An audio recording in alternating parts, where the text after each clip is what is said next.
On the air everywhere, this is New England Broadcasting. Welcome to the Ron Van Dam Show. Hold on tight. Things can get a bit weird, if you like that sort of thing. Come Monday, it'll be alright.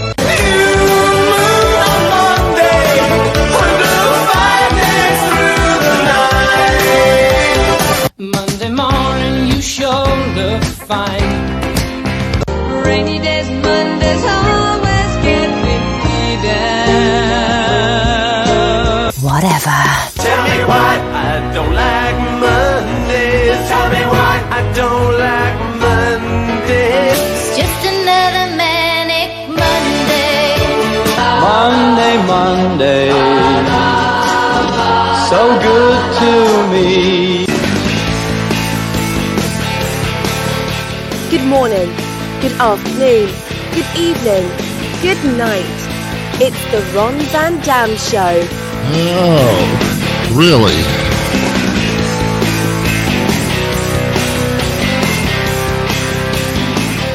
Hey, welcome to the program. It is the Ron Van Dam Show, and I am indeed Ron Van Dam. As scary as that may sound, that is indeed who I am. Thanks for being with me today. We are conjoined at the hip. I will entertain you for the next half hour. It won't cost you a dime. Although your sanity might be on the line. I don't know. That's up to you.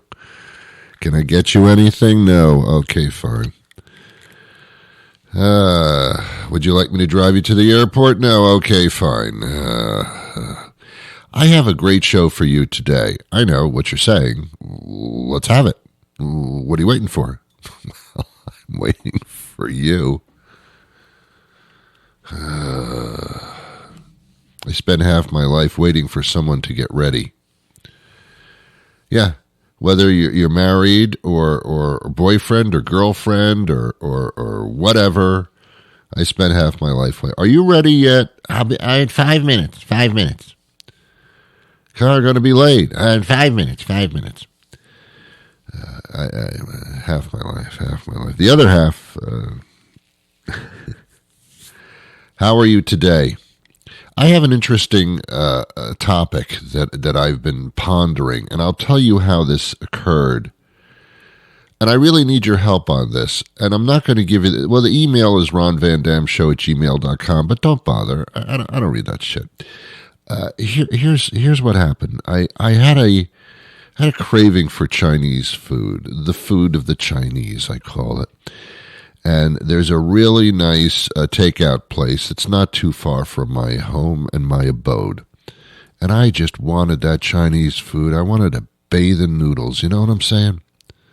I wanted lo mein coming out of my cracks. I wanted it. What does mein mean, by the way? Chow mein, lo mein. Does that mean noodle? I'm guessing it does, but I don't know. So I go to the Chinese restaurant, and very nice guy behind the counter. I don't know his name. And I say, I'm here to pick up the order for Ron, because that happens to be my name. And I had called it in. And the guy gives me the brown bag full of this wonderful aroma of food of the Chinese. And he says, that'll be like, I think it was like $23 or something like that, which is a lot for food. And I didn't know whether to tip him or not. Some people actually tip at takeout and some people don't. Now, here's the way I look at it. I haven't been served. They made the food, which they do anyway, and they put it in a bag, and they gave it to me. What am I tipping for? Am I tipping for the person that made my Chinese food in the wok? I don't do that in restaurants. I'm not tipping the chef, so that doesn't come into play. Am I tipping the guy that put the food in the bag and handed me the bag? Is that tip worthy? I assume the guy gets a salary from the establishment. I don't know. So I didn't tip. And then I talked to one of my friends, and that is some quantity of my friends. And I said, do you tip at takeout? And he said, yes, sometimes I do. I said, why? Why? Am I expected to tip? He says, well, it's up to you. That's not my answer. That doesn't help me. Then I wondered about tipping. And I like to tip. I do. I like to tip. And I don't think it's because it makes me feel important or anything like that. I just like to see the person that was working in the place make some extra money. I think that's a nice thing to do. Have you noticed that times are always tough? Are always tough. No matter what year it is, no matter how great or horrible the economy is, whether there's a pandemic or someone has a nosebleed somewhere, the times are always tough. I always find myself saying, for people, times are tough. I've said that all my life. Anyway, here's my thing about tipping. I go into a restaurant and I sit down at a plexiglass booth, and there's a server, and I don't know if when I tip that person, if I'm giving it to the person who well served me, or whether it's going into what they call the tip pool, TIP. I don't like the tip pool idea, because all the tips go in a pool, and then at the end of the night, they divide it amongst the servers. That's not what I tipped for. I didn't tip for stuff to be put in a pool. I'm tipping a specific person who performed for me, who served me. That's where the money should be going. And every once in a while, I realize that's not where it's going. And so why tip? Well, I have to tip because otherwise I look like a cheap bastard. But if I tip that money, is it going to the person to whom I intended to tip? And the answer usually is no. It goes into a tip pool. And I got to be careful how I say that.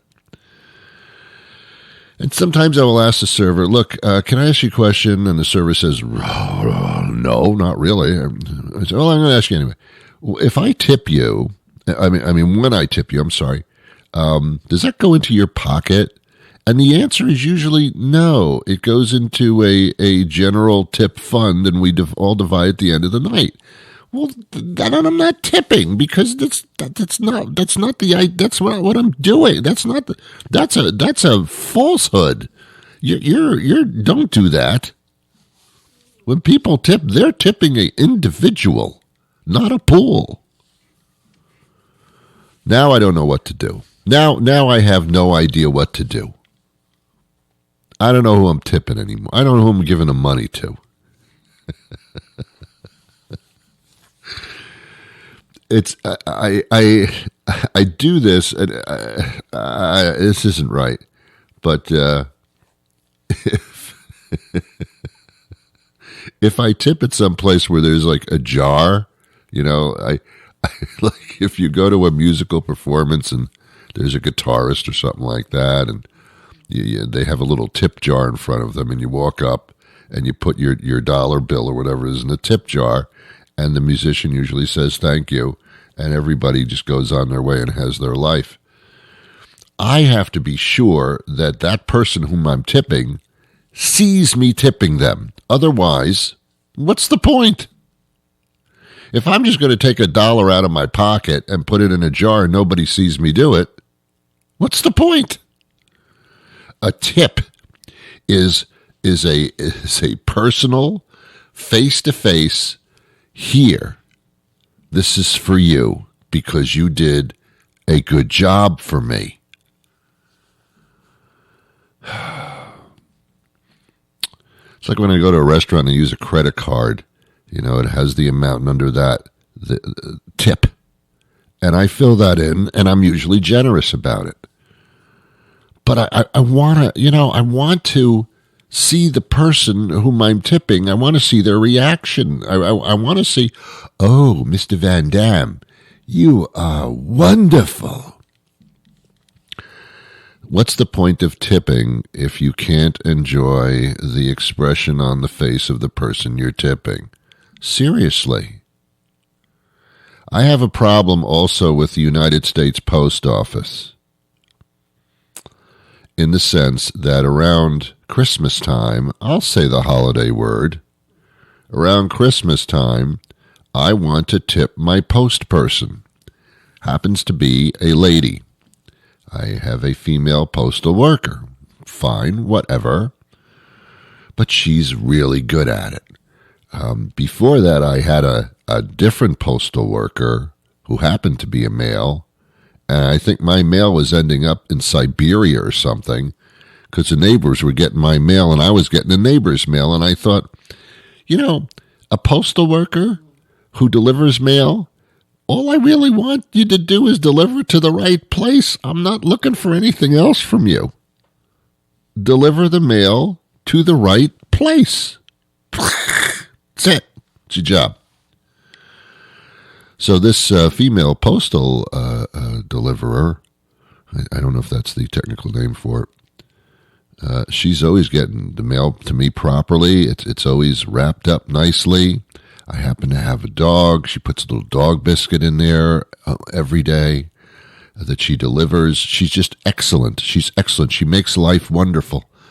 And it's so when Christmas time comes, I want to buy her lingerie. No, I want to buy her a gift. I want to give her a monetary thing. I want to put some cash in an envelope and present it to her. But do you know, and I guess you do, you're not allowed to tip your mail person. You're not allowed to. It's a federal regulation. They'll throw your ass in jail and remove one of your limbs. I mean, it's a serious. It's like coveting your neighbor. It's not right. You can't give a gift to a postal employee. They will take everything out of your home. They'll garnish your wages. You can't do it. You can't do it. Lose your driver's license.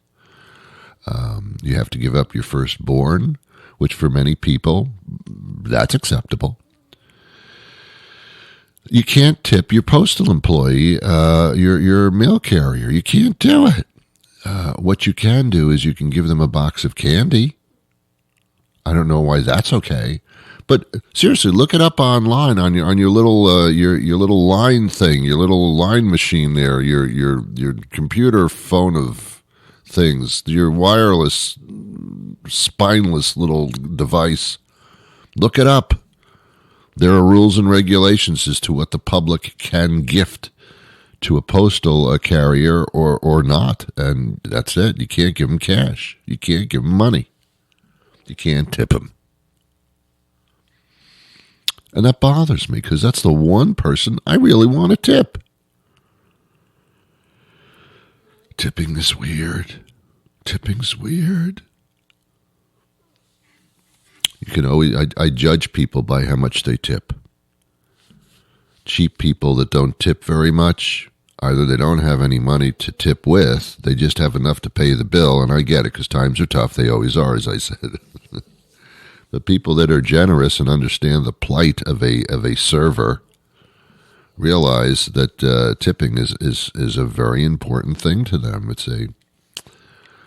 I wish we could tip for everything. I wish after I had sex with my spouse, I could throw her a couple of bucks. You know what I'm saying? Might make the experience a bit more enjoyable the next time around, if you know what I mean. Hey, why do we tip some people and other people we don't tip them, you know? Why? Why is that? I think tipping is just crazy to begin with. Just pay people enough money so they can do their jobs properly. I mean, seriously, the reason that I tip is because I'm figuring these people are underpaid and I want to help them out. I want to show my appreciation. But otherwise, man, if all these jobs paid decently, wouldn't have to tip, or could simply say, "Thank you, you've done a wonderful job." And that would be the end of it. That would be the end of it. It's like a valet service. You ever go to a restaurant or a hotel and they park the car for you? I hate that.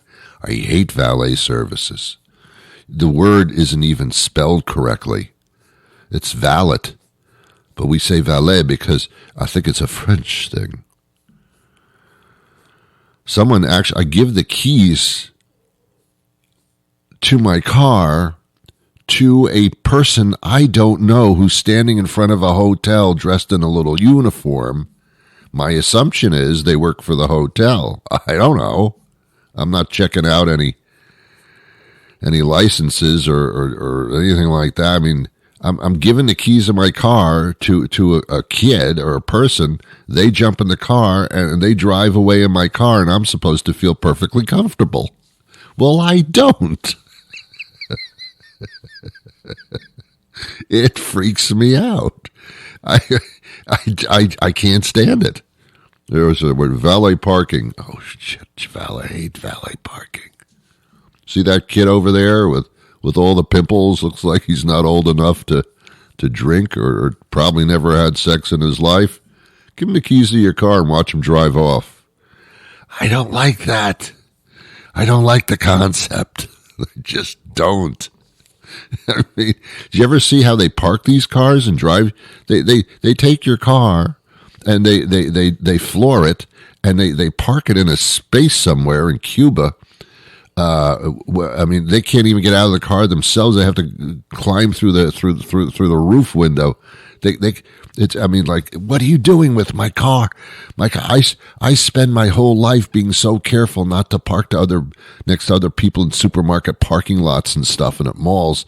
And then here, some little schmucky kid gets in my car and races off and puts it in a space that's no bigger than a cubicle. I mean, oh man. And they call it valet parking. I don't think so. I hate valet park. Oh, I can't stand.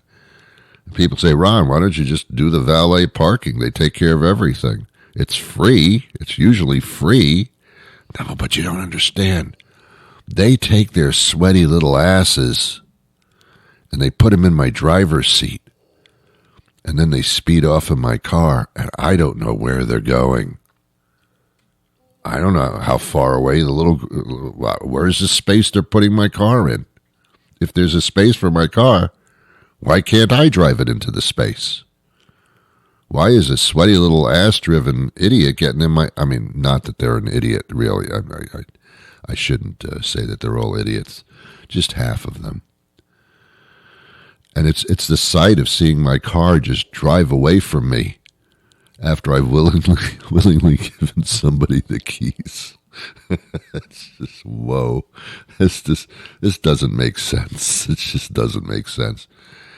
And then when you leave the hotel or the restaurant, they bring the car up, and there's a sigh of relief that I have, like, oh my God, there it is. It is the car. That is the car.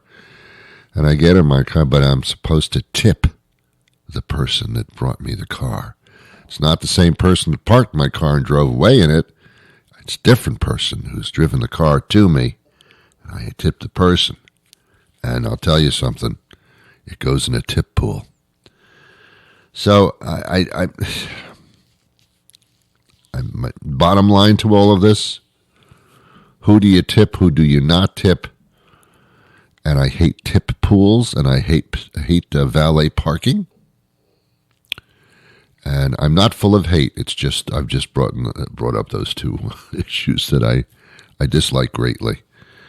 All right. Anyway, there you have it. We have an interesting guest coming up on today's program, and that will happen in a short moment. But before we do that, Ron Van Dam, I raise my hand.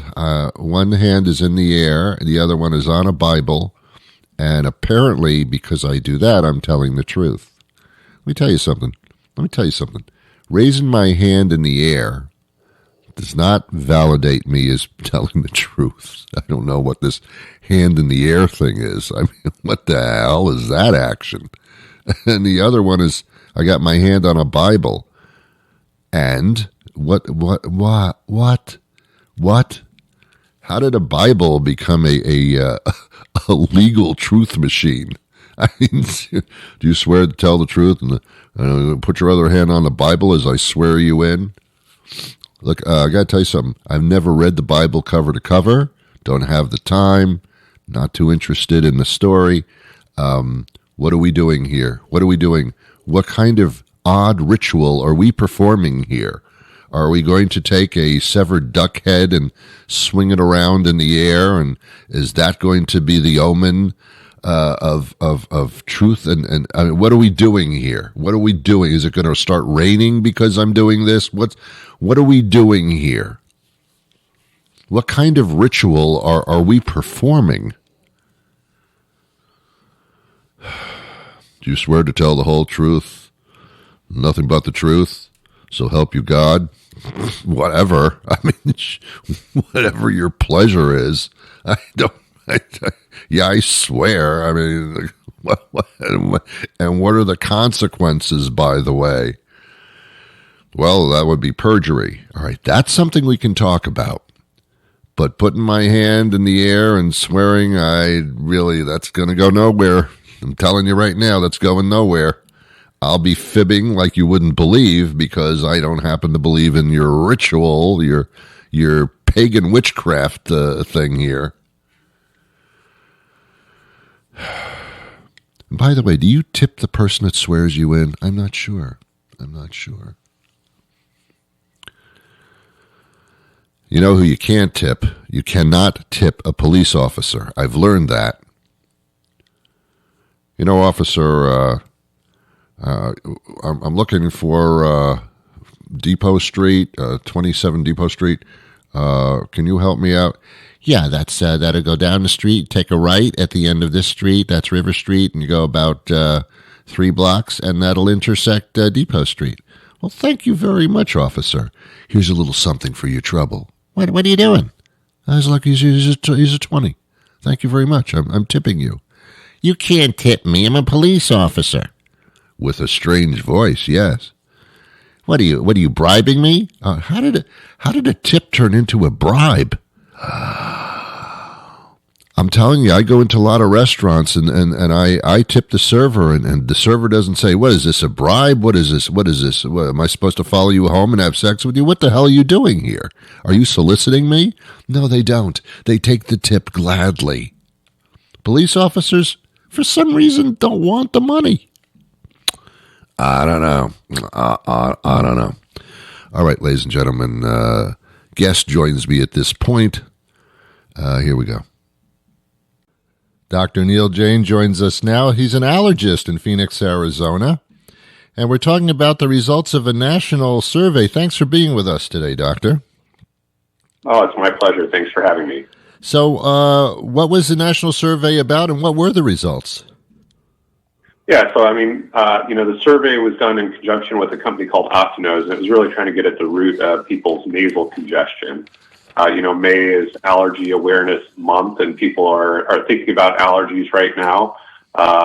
Spring is in full bloom across the country, and so, really it was trying to get at, how common is chronic nasal congestion. What they found is that about a quarter of people who responded to the survey reported having chronic nasal congestion with almost daily symptoms, and 85% of those suggested that it impacts their daily life, including about 60% who said it impacts their sleep.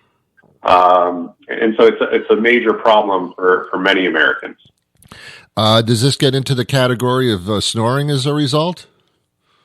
Well, so for some people, certainly, it can impact their daily life, especially if it is impacting their sleep. Some people feel as though they're snoring as a result of it. And, although many people will think of allergies as a potential cause, really less than half of the individuals who were surveyed reported seeing a specialist, either an allergist or an ear, nose, and throat doctor. We have a lot of available over-the-counter medications, including antihistamines and nasal sprays, and a lot of people will try to use those. But really the point that was trying to be made is that, if you do have symptoms and are suffering from these symptoms, and they're ongoing for, 3 or more months, you really ought to see a specialist, because there could be another cause underlying those symptoms. There's a condition known as nasal polyps that sounds horrible. People often think that they have, when we say nasal polyps, they think of something cancerous or of that nature. They think of their intestinal polyps. Right. But in fact, these are growths that can occur high and deep in the nasal passages, way back in your nasal passages. that can obstruct your nose and lead to sometimes even a loss of smell and taste, chronic postnasal drip and drainage, sometimes facial pressure or dental pressure. And those are things that really ought to be evaluated by an allergist or an ear, nose, and throat, who might do either a nasal endoscopy or even do a CT scan to try to get at the root of the cause. I guess what people might be asking is, at what point do I make this an attempt to find out what's going on? I, for example, to personalize everything about me, I mean, I have a runny nose every day. It doesn't impact me. I don't think it impacts my sleep, but it just happens. I mean, people have mild allergies year round. I guess, like, at what point is it concerning if it doesn't seem to be impacting your lifestyle? Right. So, I mean, I would say that if it does impact your sleep, certainly that is something that we want to get addressed, right? So I think people underestimate how important sleep is sometimes. Right. But if symptoms have been going on constantly for, 12 weeks or more, 3 months or so or more, and you're really not getting relief, that really might be a sign that something more is going on. Yeah. And that would be an indicator that you ought to see a specialist to try to figure out what that something might be. In my generation, when I was younger, I never had allergy shots, but a lot of friends' kids did. And I don't hear that story anymore. Have allergy shots been replaced by allergy pills, or like what happened to allergy shots? Yeah, so allergy shots are still around, and we still administer them. I mean, I think that with the availability of other medications and certainly with the availability of medications over the counter, a lot more people are finding relief and using those consistently. Yes. And, there just aren't that many allergists out there. There's about 4,000 to 5,000 of us, but we still do allergy shots. And ultimately, I think when people do have, a condition like chronic allergies, seeing a specialist can help them to find relief, whether that's through medications or through the use of things like allergy shots. And certainly, again, when we see people having these chronic symptoms, if we do find something like chronic sinus disease or nasal polyps, we have other medications, including a medication called Xhance, which is a nasal spray that's a little bit different. We actually blow into this nasal spray, and it uses our breath to spray this medicine deep and high into our nasal passages, which helps to shrink those polyps back if they are present. And when people have that loss of smell and taste, if they have that chronic nasal congestion, and they have these other symptoms, which, might or might not be present, that nasal spray can help to shrink those nasal polyps back. As with any medication, whether it's over the counter or Xhance, you have to be aware of adverse effects. And with Xhance, we know that there are common adverse effects that can occur, including nosebleeds, nasal ulcers, increased risk for glaucoma and cataracts, impaired healing, and increased risk of infection. So these things are always taken under the care of a healthcare professional. Right. So obviously it has to be prescribed. This is not an over-the-counter situation. No, that's a medication that certainly is prescribed and monitored and used under the care of a healthcare professional. And I would say that really even over-the-counter medications should be done so in that way also, because they aren't without risk. True. Yeah. It's just, the public thinks that is the case, though. If it's over the counter, how bad can it be? But I think we've learned otherwise. I've heard about this COVID thing. How about you? And a lot of people have lost their sense of smell. Have figured, oh my goodness, I'm getting the COVID. I don't know if it's cold, the flu, or COVID or what. It's been an education in the medical world for every living person on the planet, where they've become very aware of symptoms all of a sudden because of this. Is that a good thing? Yeah, I mean, I think in some ways it has been. Education and health awareness and health literacy are always, I think, in my mind, as a physician, a good thing, even if people are, Dr. Googling it. Yeah. I think that the more awareness you have, the better our health potentially can be. And certainly loss of smell and taste. I have a friend who had loss of smell and taste associated with COVID for, almost 2 months, which makes you start to think, could something else be going on? Right. If you're having that, again, associated with nasal congestion, that's where we really sort of want to get at the root cause, whether that's with, something that's called a nasal endoscopy, where we put a scope in your nose, or with a CT scan to help figure out if there is, again, something more than just COVID or nasal allergies causing those symptoms. So, Dr. Jain, what I'm getting from your message is there are answers to these questions. If you find that you have these symptoms, there are answers and resolves for them, but you have to seek them. Do I have that Correct. right? Yeah. That's correct. And in fact, there is a website called www.treatyournasalpolyps or treatnasalpolyps.com. And that website has a questionnaire on there. You can fill it out. You can take it to your healthcare provider. It can alert them as to, the symptoms that you have and might help them to provide a referral to an allergist or an ear, nose, and throat doctor who can help you find the root cause and potentially answers for your symptoms. Great.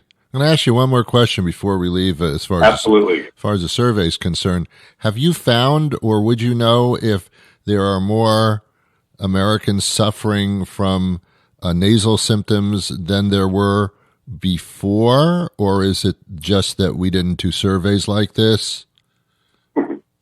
Yeah, so this is a common question. Are we seeing more people with allergies? Are we seeing more people with nasal polyps? Are we seeing more people with asthma? Right. And the answer is, if you actually look at surveys that are done and national surveys that are even larger than this, epidemiologic surveys that are done over the decades, we do see that these problems are unfortunately becoming more common.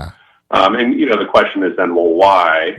And I'm not a political kind of guy. I try to stay out of all of that. But it is clear that pollution and our environment are changing. And as our world changes, we are unfortunately seeing more problems associated with that, and not just allergies. Right. We've seen heart disease and pulmonary disease, et cetera. So a lot of it really has to do with those bigger factors. Yeah. Those concerns are not political, at least they shouldn't be. Anyway, well, correct. but somehow they became that way over the past certain number of years. Doctor, thank you so much for the information. One more time where we can go to get some more information. Yeah, www.treatnasalpolyps.com. And there's a wealth of information out there, so that can direct you to some right places. Great. He's Dr. Neal Jain. Thank you so much for being with us today. Appreciate the information. Well, thank you very much. You've been wonderful today, as usual. I'll be back again tomorrow with a brand new show. I hope you join me then. Until that time arrives, well, I wish you peace.